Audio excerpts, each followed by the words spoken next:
Welcome to the Scottish Property Podcast. This is a show where we aim to educate, inspire and entertain through real life stories and interviews from people in the Scottish property community. As always, thanks for listening and give us a follow on social media and subscribe to our YouTube channel. Remember to join us at our monthly networking events on the first Wednesday of every month. Tickets are available on our website. So without further ado, we'll just cut straight into this week's podcast. Davy Hutton, welcome back to the Scottish Property Podcast. A very trim-looking Davy Hutton as well. We've just spent 10 minutes talking about health there, and you're looking great. So what's your... It's good that you boys have got bigger, though. It makes me look even thinner. So obviously we could talk about health, but we're going to talk about property and the economy. Because I've got myself in shape and because you haven't, we're not going to talk about that. We're going to move swiftly on. Yes. I've got an excuse. I've got 3 small kids, so I always eat the leftovers. Inside you? The leftover chicken nuggets. You eat them all. I always, and the fish fingers. Small kids. But listen a minute, and he's already getting that. That was for breakfast as well. If anyone's listening here, the usual format of this market update when we have Davy Hutton on is I try and read out some stats and try and make myself look semi-intelligent while Stephen and Davy just rip the piss into me. So that's kind of usually how it pans out the last couple of times. Davy to come back onto it. It wasn't even like it was me that... You send me all this stuff, so you know I'm not going to look at it now.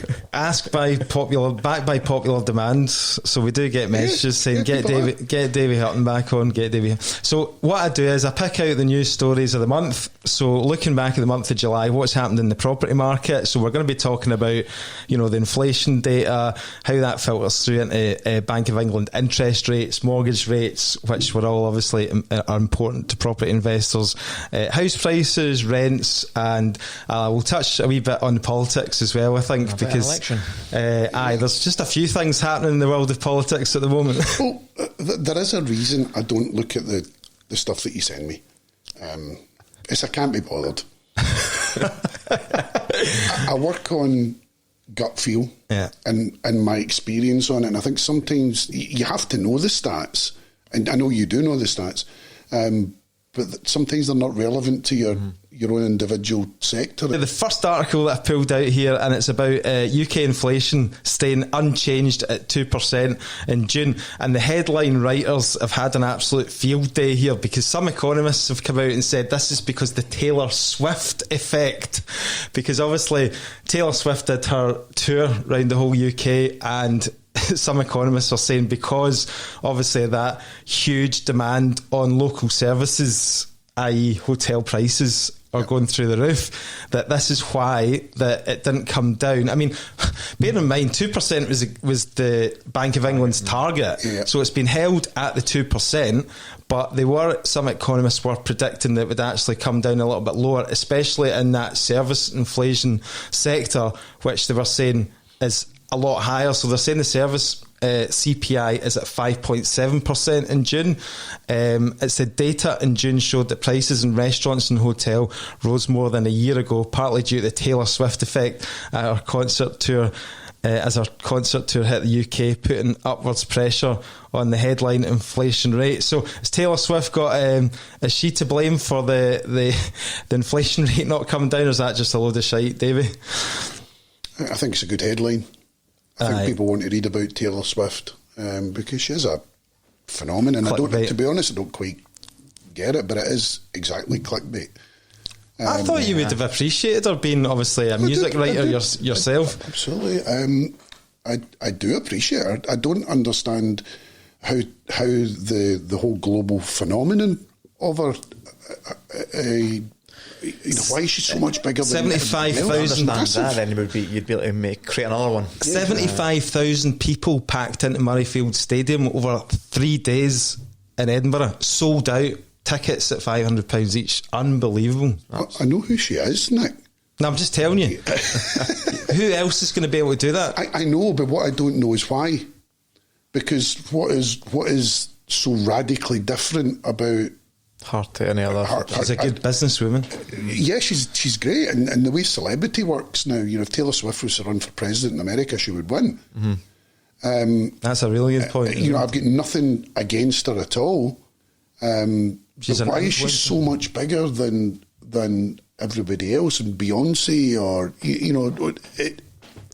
I don't really understand how that comes about. The only thing I can think of is that our appeal is from young to old. So it's not that our music's good then? Our music's great. But it's not head and shoulders above. I did one step further than you with the email last night, Davey, and I clicked on the first article we're just speaking about, and I read the headline, and I read about a few paragraphs in it, and I thought, what a lot of pish. Yeah. And I didn't bother reading the rest of it.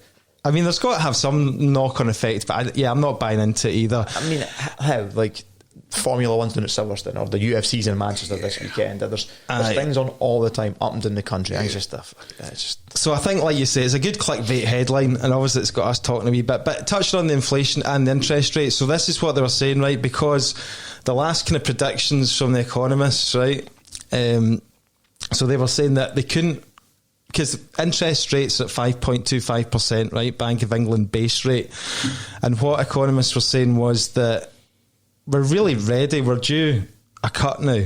So we're due either 0.25% or 0.5% or whatever, because we've got inflation under control from 11%. But they couldn't do it apparently in June because the last review was maybe July or June.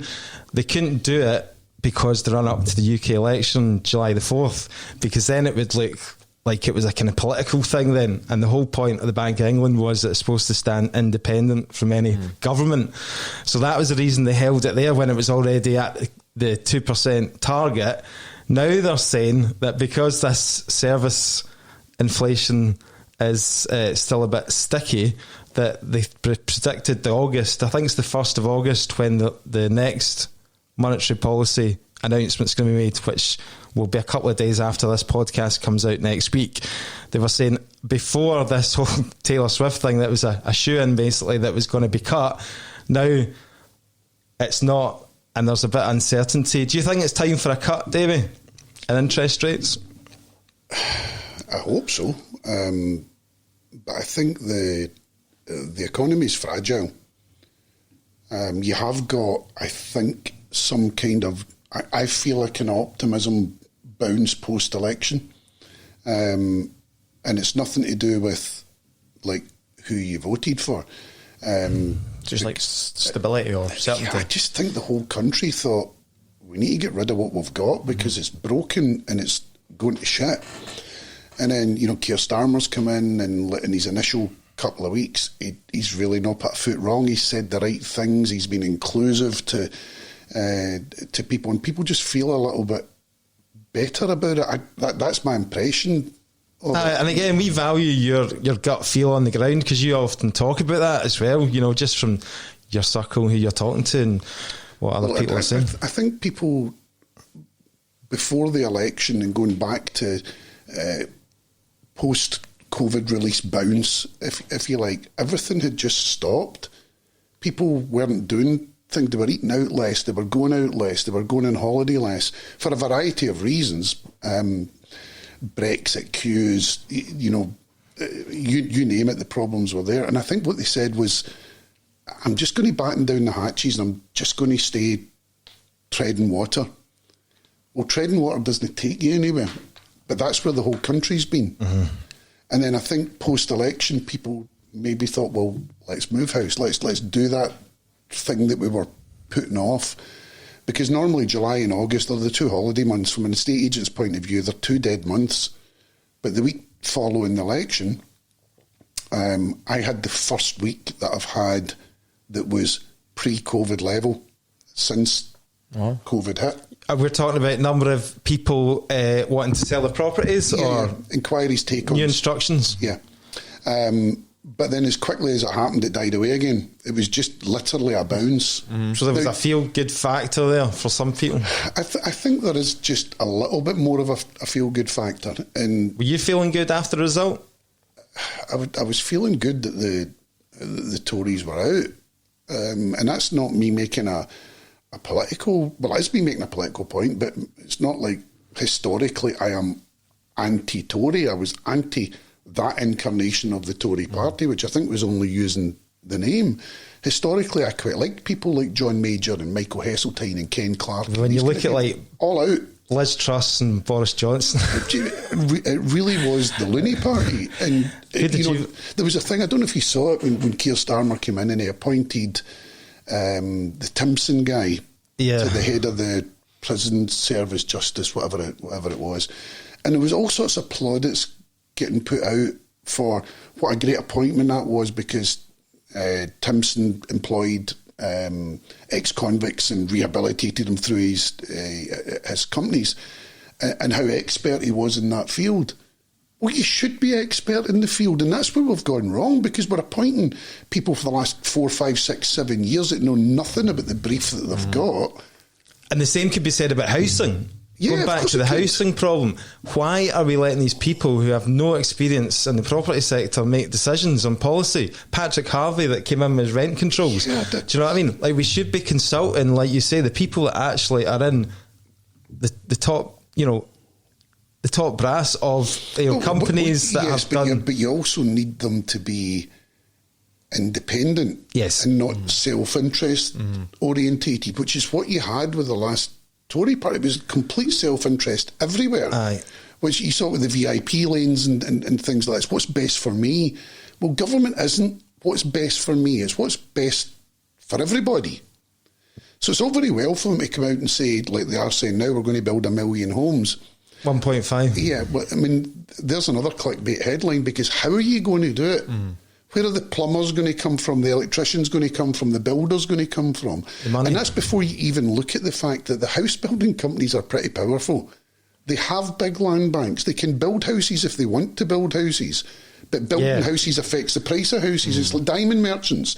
You don't just flood the market with diamonds and expect the market to stay the same. Still, because that would dilute their profits. Yeah. So they're going to build 1.5 million houses in the space of 5 years. Yeah. They're not going to make as much profits. So it comes down to who runs the country. Does the government run the country, or does the corporation run the country? Corporation. And if you go back to the days of Maggie Thatcher, if you like, who I despised, but I never ever thought that she was in it for personal wealth gain, if you like. I just didn't like her policies. I was totally on the opposite side of the fence. But Britain was a nation of shopkeepers. It was a nation of small businesses. Then all the small businesses get taken over and it becomes Morrison's, if you like. Morrison's get taken over by somebody else and it becomes Amazon. And then, that size of corporation isn't paying tax. It's moving globally around the world looking for the tax havens, if you like. Yeah. So you've lost the tax income that used to come from these small businesses. And the government can no longer control the corporation. In fact, the corporation controls the government. We touched on that in the last episode, didn't we? We talked about that. Stephen, did you vote?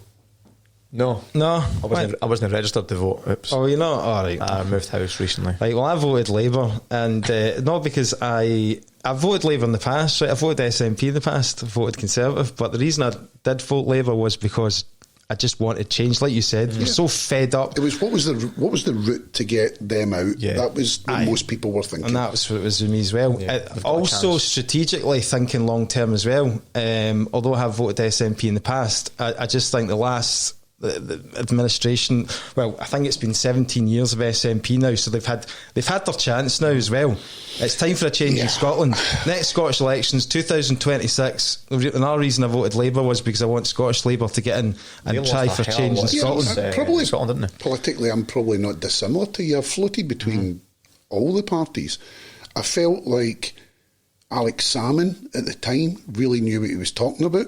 I felt he'd worked a very clever guy. I thought Nicola Sturgeon was disciple of him, and up till the nearing the end, I thought did a pretty good job by comparison to what was going on at Westminster. Now you've got Swinney. I think is probably a safe pair of hands, but it's a bit dull. Well, yeah, but that's probably what it needed to kind of stabilise the ship. But who do you vote for in Scotland? Who's the outstanding visionary? They don't really exist, and everything gets stale after a while. And I think that's probably what you've seen with the penalties that they put on property people, the 6% property taxes, the rent issues, all of that kind of stuff came from property people are doing really well when everybody else is doing shit. So they can let's hit them because nobody's got sympathy for the landlord. Everybody's got sympathy for the tenant. And there's a lot more tenants than there is landlords, so politically it makes sense, but you can only push it so far. Aye.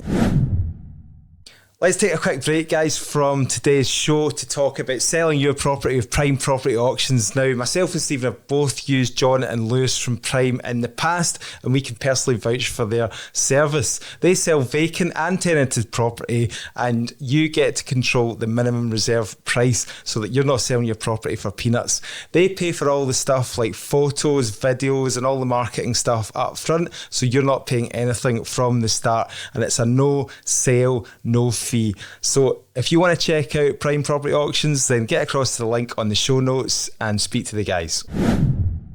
So one of the big talks about Labour was the whole planning reform as well, how they're going to reform the whole planning system. Now again, most of the stuff is English based, right? So how much of it is actually going to filter through to Scotland? We'll wait and see, right? Some of the planning system though is mental. But I mean, if you look at things like the third runway at Heathrow, 50 years since that's been approved. 50 years. For fuck's sake, there has to be some kind of common sense come in and build the fucking runway. Because there's so many knock-on effects coming to businesses and, trade and... What's your view on this kind of NIMBYism, because... Obviously, I would be guilty of it as well. They're talking about this planning reform, right? And obviously trying to get these developers and builders. Not in my backyard, I've just worked out. Yeah. So for anyone listening, not in my back. NIMBY, not in my back garden. No, that would be NIMBY. Not in my backyard. NIMBY. Not in my backyard. Keep that in. I don't even know what I'm talking about here. NIMBYism. NIMBY. I read it in the papers anyway. It's got to be a thing. You speed reading now. I almost felt bad for not reading articles. I thought, what the fuck I missed here? So not in my backyard, right? So obviously, I'd be guilty of it myself. I live in Crookston, Glasgow, right, which is it's a new estate that just got thrown up by Wimpy. I have a lovely bit on the corner which overlooks... Whose backyard are they building? Exactly. So wait a minute. So I've built... So my house has been built in somebody's backyard, right? But now I'm very protective of my wee plot because I'm I've got a cracking view out the back. I've got no houses. It's all green. I can hear the birds singing and all the rest of it. But I know that Miller have got a planning application in and I'm raging. But at the end of the day, we need to build more houses. So who am I to complain? And I've taken somebody else's backyard. Do you know what I mean? Well, I think that's where you've got to have trust in government. And that's what we've lost, is trust in government because of incompetence. You have to have trust that if they're going to build more houses, that they're going to have better drainage systems, that they're going to have better schools or more places in schools, or the road networks are going to be better, that these things have all been thought out. But the reality is, over the last 15 years, we've found out these things have not been thought out. And then it becomes... not in my backyard is a thing that everybody's going to have. That's a natural response. So at some point, government does need to come in and say, do you know what? It is going to be in your backyard. But they have to know what they're talking about. And if the last government had come in and said, no, it is going in your backyard, you would have had no confidence at all that they were working it out. But I think part of the reason that you're seeing a little bit of bounce in optimism is because Keir Starmer, since he's come in, actually does look okay in the job. He looks okay in front of the camera. He's saying the right things. He looks like a Prime Minister. He's got the power of a majority behind him. Plenty of females behind him as well. That he can make things happen. He can make the right things happen if he's got the right vision. And that's what remains to be seen. I'm going to give you another stat here on the planning. In Scotland, RTPI, which is the Royal Town Planning Institute, which represents professional planners, basically. You studied the RTPI stuff, Stephen, didn't you? Basically, the planning body basically reported in 2022 that staffing fell by a quarter in the previous decade, while gross spending on planning was down in real terms by 38%. In April 2022, a fifth of graduate planning roles were vacant and recruitment is going to get tougher. Only 8% of council planners were under the age of 30 and 39% were over 50, said RPTI. Basically, they've got troubles recruiting people. The whole system, it looks like, is broken within the local authorities, they're under-resourced. So it's all well and good Keir Starmer standing up and saying, we're going to reform the planning system. How does that filter through to local government, and how do they solve that issue as well? You're not going to see change overnight. You get 10-year, 20-year projects for things to change. It's like when they come out with a newspaper headline that says, we're going to start prosecuting people that drive in the middle lane in the motorway. Are you fuck? You've got no police. The police numbers are down. You know, I was looking at some of the stats recently on the crime numbers.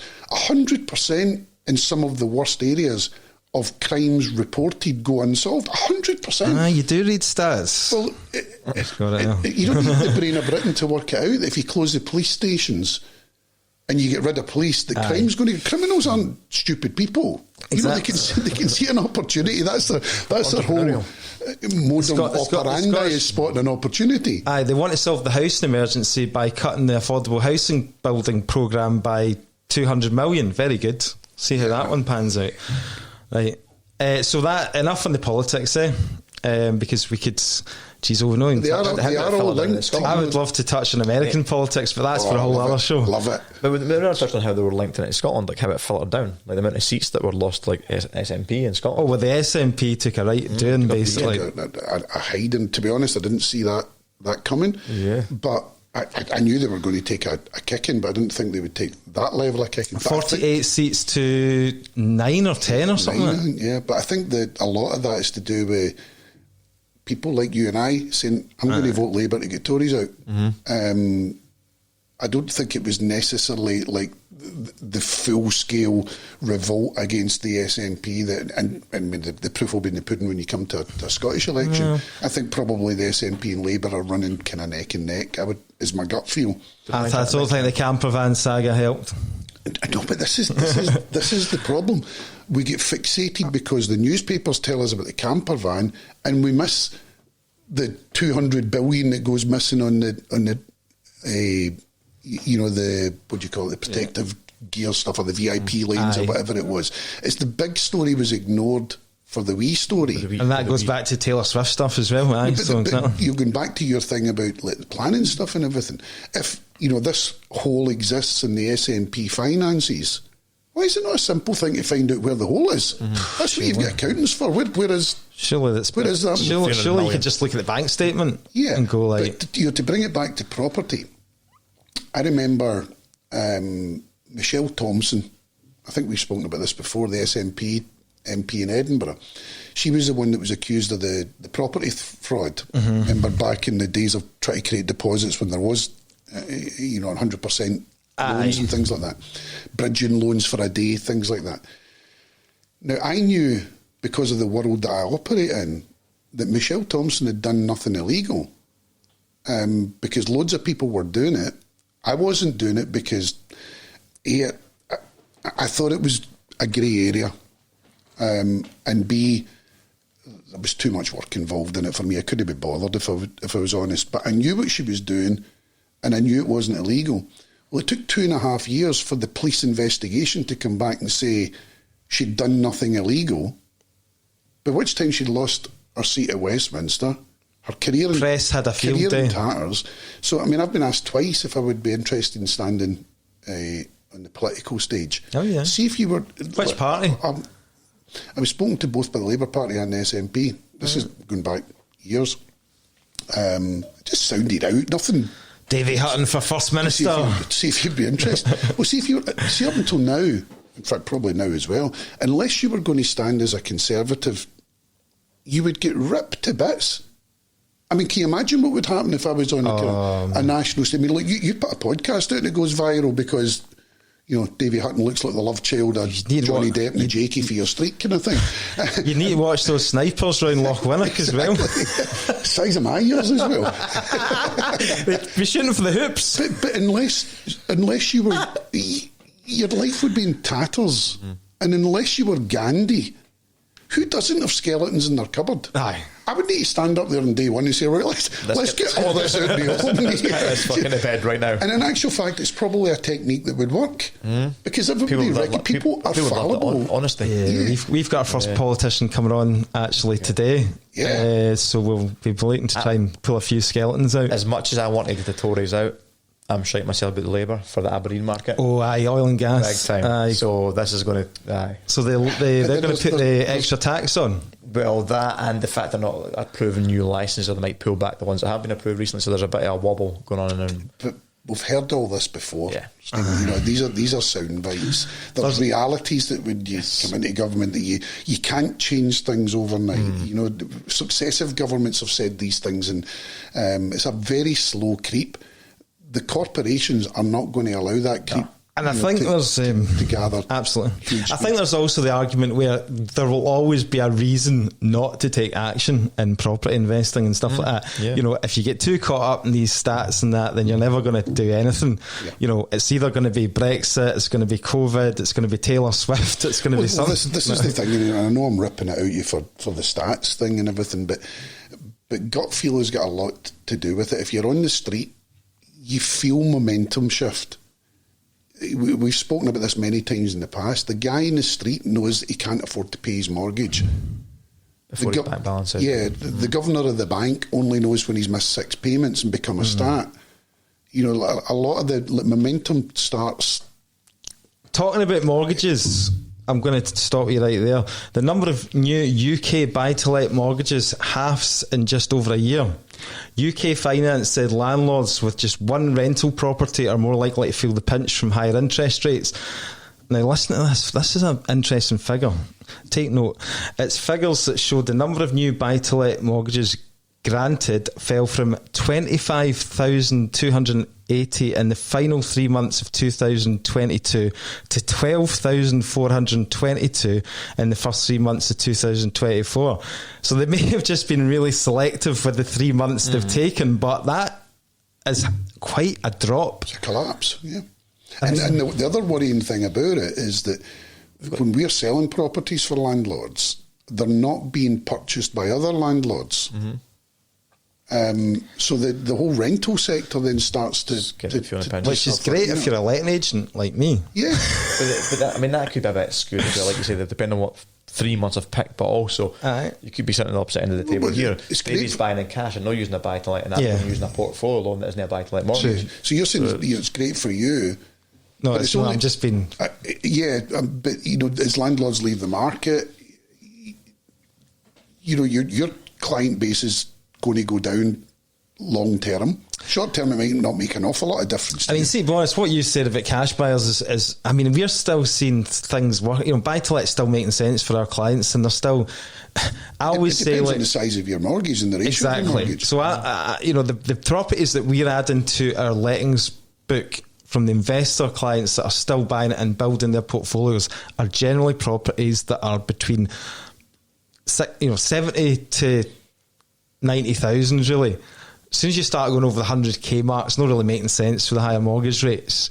But these things are still working well. They're still getting good cash flow returns. They're working well for people who are investing their money into the market. If you're trying to do it on the get-rich-quick scheme, if you're coming off the Property Academy and thinking, I'm going to be a millionaire in 6 years, it's not going to happen.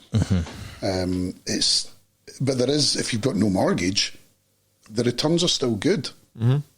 I just thought that was really interesting stat, and also like the fact that I'm not really seeing, like you do, you're not doing a huge amount of buy to let, and that's kind of ties in with that reduction in, you know, mortgage approvals as mortgage. Like we're speaking to Barry on Core before there, and he was buying portfolios using portfolio loans. So that's it. If there's a lot of investors that are levelling up and going, well, we've got an opportunity in Scotland where they've not had the multiple dwellings relief, we're still getting our relief. In England, they're not. So if we're paying 1% instead of 6% on the ADS, we'll buy portfolios. That's not going to go through the stats. Yeah, so and then they're saying the sector shrinks. You know, first time since 1996 when buy to let was obviously started, right? But then you're thinking to yourself, well, this UK Finance who are doing the data here, are they just taking the personal buy-to-let mortgages? Do you know what I mean? Everyone's, all the portfolio landlords now who are still buying are obviously investing in limited company, all the rest of it, bridging loans. So, you know, again, it's like stats, where is it specific data coming from? I think that's where it comes to what Davy's saying, is you can look at the stats, but then when you actually break it down, what's your gut telling you? Your gut telling you that people are still buying, people are still renting, buy-to-let still working. Yeah, my gut feel, just listening to what you're saying there, the 1%, second property tax stuff that's on the portfolios means that bigger companies buy portfolios in a way that Joe Public doesn't. That then provides a level of secure tenure for the tenant in a way that, a guy kind of fresh out the training course, kind of getting his first mortgage, that rental to that tenant is very fickle. Mm-hmm. If the mortgage rate goes up 1%, the guy needs to sell his house, that tenant's out, kind of thing. And it can't run like that. You can't have secure communities in a decent society with people not knowing how long they're going to be able to stay in a property. It has to be their decision how long they stay in a property, not somebody needs to sell it because the mortgage rate's gone up. I just always look at it like when people say, oh yeah, buy to let's dead and all the rest of it, I always look at it like, just recently, I think the other month, we touched on it, a news story on the podcast, and it was about how big US private equity investment company Blackstone had just come and invested millions in buying up pretty much buy-to-let properties. It's like 2,000 properties they bought in the one hit, isn't it? Was it BlackRock? Sorry, BlackRock or Blackstone? BlackRock. BlackRock is one of the biggest investment, vehicles in the world. And this is what I mean by the corporations owning the politicians, because when George Osborne was the Chancellor of the Exchequer, he was getting $600,000 a year off of BlackRock. It was actually Blackstone. I've just Googled it. Well, different organisation, obviously taking a rip out of BlackRock. But this is where, imagine that an SNP politician or a Labour politician or a Liberal politician was getting $600,000 a year on a second job whilst Chancellor of the Exchequer. Where was that in the newspapers? Why do you guys not know about that? Yeah. But we all know about Nicola Sturgeon's camper van or what Jeremy Corbyn did. Or it just gets ridiculous. Mm-hmm. We know about the VIP lane stuff because of Michelle Mone, but Michelle Mone is very much the tip of the iceberg there. She was the sacrificial lamb, if you like, that's been thrown out there to protect all the bigger. And I'm no fan of Michelle Mone, I have to say. But,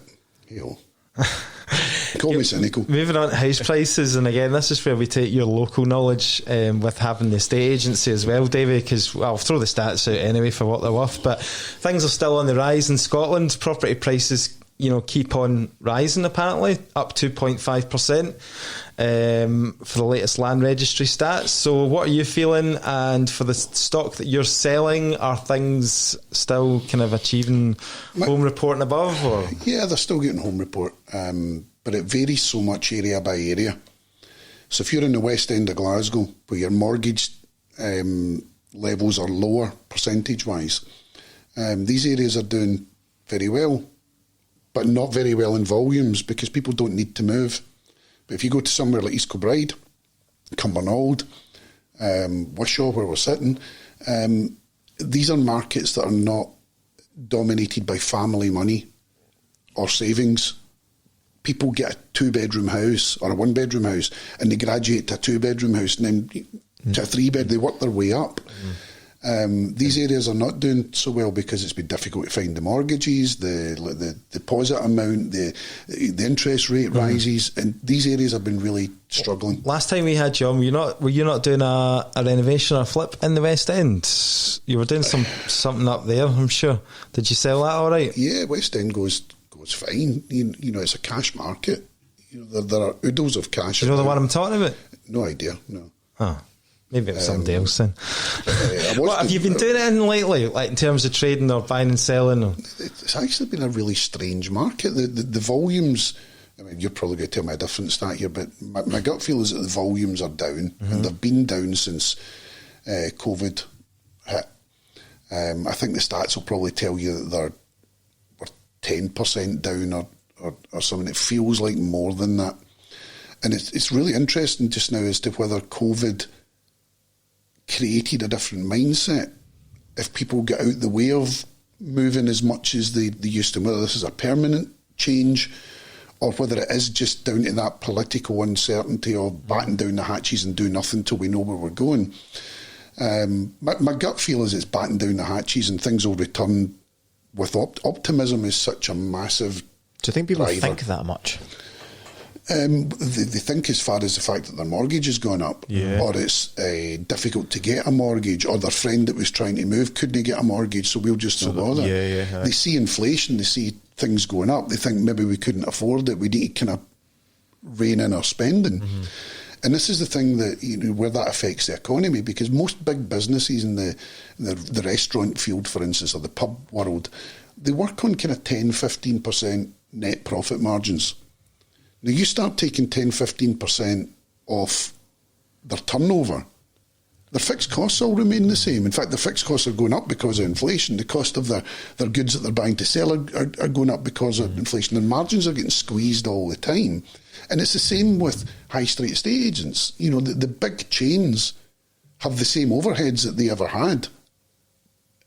They must be really teetering as the sales volumes have come down. It's interesting what you say about, you go by what you see on the ground, and like, see my estate, right, which was built 5-6 years ago, people are obviously coming off their 5-year fixed rates and that onto the new rates. You no longer see the new BMW or the Audi and all that. It's the cars are starting to look a lot older around the estate and stuff like that. So they've got to kind of cut back some way. Do you know what I mean? So that's a wee telltale sign as well. I think when you buy that kind of property, though, you're on you're moving up, if you like. Then you have the kids. Then reality kind of kicks in that you have to go to work to earn the money to pay the mortgage to kind of bring the kids up, and your own dreams get parked. And the sports car you were after, that's not going to happen. I mean, it must be great to be in a position where you don't have a mortgage. I'm looking forward to that. Well, do you know what? It's a day that you look forward to. See the day it happens. There's no angels singing. A band doesn't march past your house. Fuck all changes. It's a bit of an anticlimax then, isn't it? I mean, you look at things in terms of like your net worth. Your net worth changes by about 250 quid, because that's what you owed the month before you paid your last mortgage. Exactly. You're probably actually looking at it, you'd probably rather have that invested anyway, to be honest with you. So you see a lot of people that talk about actually what is the point in having all that cash tied up in equity in a property when you can have that generate an income for you. Well, it's how do you generate income, because that's where everything's been stale for the last few years. So as an example of my stuff, I don't carry debt on any of my properties except for the castle. And the reason I've got a loan on the castle is because I took an interest-only loan before the market crashed 2007. And it's always made sense just to keep it, because I couldn't replace it. So if I had to take the money and pay the loan off, which I could do just now, I've then reduced down the investment money that I have for other years, and it then gets lost to the economy, if you like.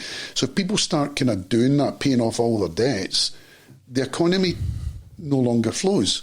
It's funny. And the easiest way that I can explain it, and I'm sure over the years we've probably done this before, but the economy is this table between us all. And when we get all kind of antsy about like benefit fraud or illegal immigrants or people in boats and everything, actually that doesn't cost the country anything, because everything that we pay out comes back into the economy. Nobody saves that money. Where money gets lost is super wealthy people. That if I give you £1 million tomorrow, you buy a bigger house, you buy a fancier car, you go a fancier holiday, that £1 million will return to the economy.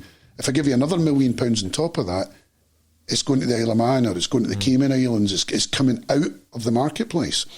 So to go back to where we started off the conversation about the huge corporations, and the stat that used to say 93% of the wealth was owned by 7% of the population, that stat is now 95% of the wealth is owned by 5% of the population. By definition, 5% of people in the country are fabulously wealthy. Therefore, 95% of the cash doesn't exist in the economy. But for the economy to function properly, it has to look like there's 100% in it, which is where your mortgages come from, your loans, your PCP deals, your catalogue terms, your payday loans, all of these invented credit systems. But it's bullshit. It does not exist. And what harms the economy is super wealthy people not having their money in the economy. Sorry, I digress, Nick. That's fine. That's good. It's quite interesting though, because I reflected quite a lot on what you said. That I'd paid off a chunk of my mortgage when I sold a flip recently, and rather than going and doing another one, I thought, fuck, I'll just pay that mortgage off. Yeah, so like it's lost. It's lost in equity. It's gone in something that I'm never going to sell. But and what is gained to the economy is the money that you're saving, which is minuscule by comparison to the lump sum that you've thrown into a few £100 a month. Yeah. How Scotland's homes keep getting less affordable is another story here. In 2003/4, the average home cost 3.8 times the typical salary, but last year that had increased to 5.2 times the average annual pay. Say again. It's gone from so in 2003 the average home in Scotland cost 3.8 times. 3.8. You said 8.3. Oh, sorry. See, I was paying attention. That's my learning difficulties. 3.8 times typical salary in 2003, and now it's 5.2 times. Yeah. Right. So that's just where I kind of, making it. Basically, they're saying it's like unaffordable for young people to get on the housing ladder and all the rest of it. Now, I have a little bit of an issue with that because, like, see if you take, for example, a purchase price of £100,000, which you could get a decent one-bedroom, first-time buyer flat in Denniston or something like that for £100,000. Mm-hmm. You only need £5,000 for a deposit, right? You'll get a 95% loan-to-value mortgage easily for a first-time buyer now. £5,000. As long as you're earning 25 grand a year. Well, yeah, obviously the average salary is. You've got to have. Oh, the average salary is now 35 or something like that. So anyway, what I'm saying is the average salary though. Aye, the average. Yeah. So the average is taking into account super whopping salaries. Annual average salary is now 35,500. What's minimum wage as a salary? Is it not? Oh, it's gone up to £11.44 minimum wage an hour. Well, this is like an interesting thing that's happening. You know, this talk about the high wage economy and everything. I think it's bollocks. We haven't created the high wage industries over the last 20, 30 years. And that's really what we need to do, but they're not going to be created in the next 10, 20 years. You know, they're going to take a long time for that to happen. So what you're finding now is you had the minimum wage, then you had the living wage. Now you've got a thing called the real living wage. So, as you know, I run the charity Finding Your Feet. What you're finding now is like a lot of the grant applications are dependent on you paying real living wage and not living wage. So the £11.44 in real terms in order to get grants becomes, I can't remember what the figure is, but let's say it's £12 something. So charities are obviously struggling with the way that the economy's been, but you have to pay more money in order to qualify for these grants, which means that the people that were above the living wage before, that were actually on the real living wage, stay there. Right. And if it all becomes a levelling up process, and does it end up that everybody ends up on the real living wage, except for like 15% of the population that are actually doing pretty well? Because if you look at the service sector, the leisure sector, all of these areas, they're all paying the same money. And it's, I don't think that when you say you can get that kind of £100,000 or £95,000 loan easily, I think you underestimate the number of people that are on the salary level that can't do that. Right, okay. I just know that having conversations with tenants and stuff like that, when they start complaining about their rent and stuff like that, and rent increases and stuff, and they're on good salaries, right? You're like, how can you not, like, I say to my tenants, I say, you'd be better off, your mortgage would be like half this rent. Exactly. I say, you've got a good job. But they can't get the mortgage, that's the problem. They can get okayed for paying double the rent, but they can't get okayed for paying a mortgage that would be half the amount of the rent that they're paying. It's a crazy system. Now, the people that are renting the property have got really no security. You've got a month's deposit and a month in advance, really. The banks have got the security of the fucking house. Yeah. Do you know, so it makes no sense. And until governments can legislate that the banks must provide that level of lending or reduce the criteria down to allow people to lend, you can't solve that problem. But the problem is the banks and the financial institutions are way stronger now than the legislators that control them. And therein lies the problem. How do you sort that out? You're into kind of revolution territory. Rental figures. So it's so typical. I mean, we're just about to talk about revolution. Yep. Interrupts with rental figures. It's no surprise it's no surprise that obviously rents are continuing to rise, but obviously they're slowing down from their peak. So I think if I read you out, average rental prices are 7% higher than a year ago, but slowing from a peak of plus 12% in 2022. That's what we're finding as a letting agent. There's definitely less demand there from tenants. It's not too crazy as it was like last year, like last summer. So number of inquiries has definitely reduced, but obviously rents still rising much higher than obviously inflation at 2%. Rents still rising at 7%. So, and again, is pay keeping up with that as well? Is pay keeping up with 7%? That's where the problem lies, isn't it? It starts becoming unaffordable for people. Yeah, and that's the the market will always find its level. But I mean, I think the reason that you're seeing rents are rising above inflation is because they were pegged for so long. Yeah, but then you can only put them up to what the market will allow. And people can only pay so much. If they're already paying double what their mortgage would cost, how far can you push that? Another stat I pulled out from the Scotsman. There's a guy called, I'll give him a wee shout out because I use his articles. It's David Alexander. He's actually another letting agent, DJ Alexander. But he writes a column in the Scotsman. He said that, right, listen to this one. I'll see if I can read it out correctly this time. So, listen, I'm not slagging you for not being able to read it out, but you said it was 8.3 rising to 5.8. Just didn't make any sense. Honestly, just trying to help you when you're listening public. In all seriousness, I think I might have undiagnosed dyslexia because I have problems with that sort of stuff. But anyway, that's something that I've never Dyslexia lures KO. Tackled head on. So in Scotland between 2010 and 2022, right, so over a 12-year period, right, average rents rose by 32.8% at a time when inflation increased by 36.1%. Right, that's over 12 years. They only went up 32.8%.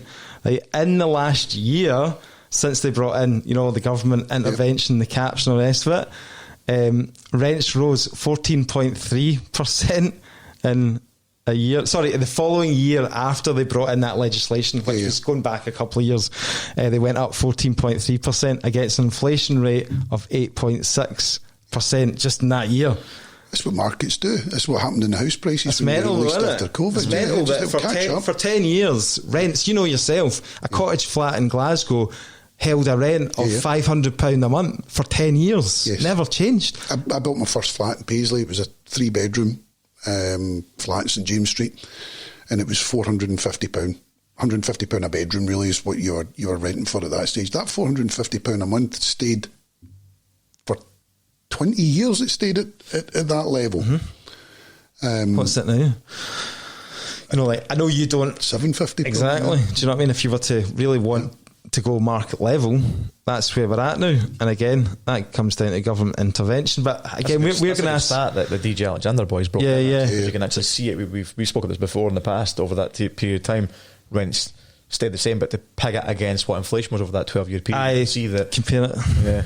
So this is what we need to ask the politicians when we get them on as well. Like, how do you juggle that balance of protecting the tenants, which is your 95%, your bigger population, the voting population, to obviously, hammering landlords and obviously interfering in the market, which causes that effect. Yeah. How do you balance it? Politicians are only interested in headlines, and with the greatest respect to Mr. Alexander, that headline will not seep through to the voting public, if you like. It's accurate. Yeah, and that will stay in the dark pages of the Scotsman, unfortunately. Yeah. Just lastly, there's calls for Edinburgh to ban Airbnb holiday lets completely. Yeah. So tenant groups are saying that they need to follow what Barcelona have done. In the Spanish city, the mayor has announced last month that it would phase out all holiday rentals by 2028 to boost residents' access to housing. So I know you don't, obviously your castle wasn't once it was once somebody's home, but not in the last wee while, but obviously you're in that, you do have some experience in that sector. Of the way my castle's just thrown in there. It's great, your castle. I don't like talking about a castle because I'm aware you all don't have one. You've got experience in the holiday lets and the short term stays and that. Do you know what I mean? Yeah. What's your view on banning like Airbnbs? Like, do you stay in Airbnbs ever when you go travelling? Yeah. Like everything else, there's the property person's view, and there's detach yourself from it and look at it. The internet explosion has obviously opened all of these things up. So if you happen to live in the pretty little coastal town, if you're in Torquay or wherever, the Airbnb value of a property is massive. So every property can now be marketed to everybody for an Airbnb, which means that there's none to stay in, kind of thing, if you follow it through to the nth degree.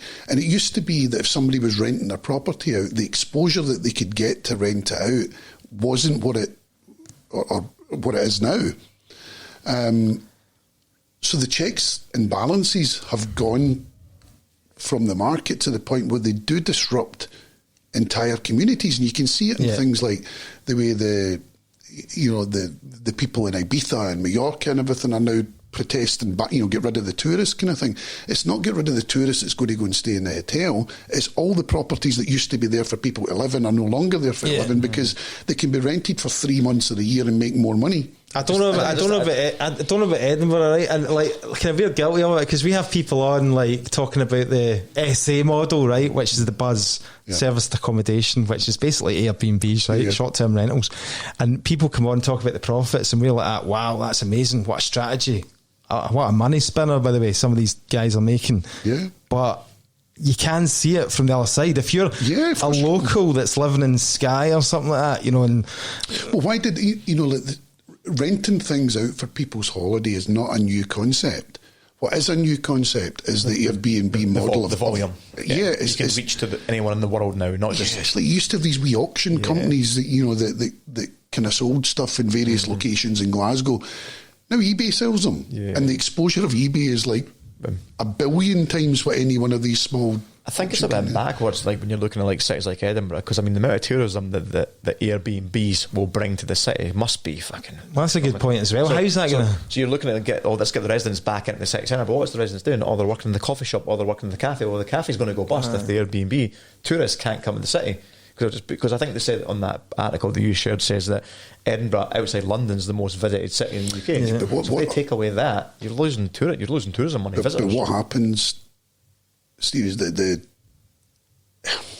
the internet outstrips the pace that reality can keep up with it. So when you're talking about Taylor Swift earlier on, would Taylor Swift be the phenomenon that she is now without the internet? Of course she wouldn't. So all this comparison of Taylor Swift and the Beatles, it's a false comparison because they're completely different worlds that we live in. So Taylor Swift gets all these people in for 3 nights in a row into Murrayfield, but what they can't deal with is that number of people coming out of the stadium not going to pubs and everything because they're all shut. At the time that gig finishes, they're all heading for the same Glasgow train. The infrastructure isn't there to deal with it. It will be in the future. But stadium gigs to that size and of that volume and with that much interest have all happened relatively quickly. In the big scheme of things, infrastructure cannot keep up with that. Yeah. That's good points. And I think that brings us to a close. You'll be glad to hear the end of the stats. I think that's the first time we've ever come to a close with you saying good point, David. What I was more impressed with is your collection of jewellery. I was just looking at it, the necklace. I'm magpie with jewellery. As you get older, your neck is a wee bit scrawny, so you kind of tend to cover up. This is kind of polo neck jewellery I'm wearing now. I've got a vision of this big safe that Davy has with all his jewels and all that. It's cheap tat. It lies everywhere. It's sparkling. And I've got a tendency to wear everything at the same time. And Coco Chanel once upon a time said, your last look in the mirror, take something off. Is that I've got to take 10 things off. I'm like Mr. T coming out in the morning. Is that a real tan or a fake tan? It's a real tan. It is a real tan. It comes with having no work. Good. Unemployed. Right, kids. Excellent. Thanks very much, and hope to speak to you again very shortly. Cheers, Davy Hutton. Thanks for having me. Thanks, Davy.